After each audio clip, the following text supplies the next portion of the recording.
আসসালামু আলাইকুম। বাংলাদেশের রাষ্ট্রপতি মোহাম্মদ শাহাবুদ্দিন পদত্যাগ করেছেন এবং ভারপ্রাপ্ত রাষ্ট্রপতির দায়িত্বে প্রবর্তিত হয়েছেন বাংলাদেশের স্পিকার মেজর হাফিজ উদ্দিন।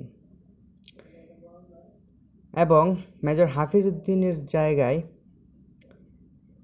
ভারপ্রাপ্ত স্পিকার হিসেবে দায়িত্ব পালন করবেন ডেপুটি স্পিকার।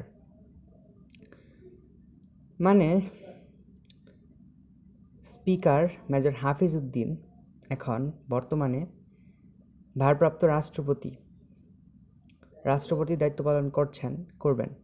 গতকাল থেকেই দায়িত্ব নিয়েছেন এবং স্পিকারের পদটি ডেপুটি স্পিকার ভারপ্রাপ্তভাবে নিয়েছেন।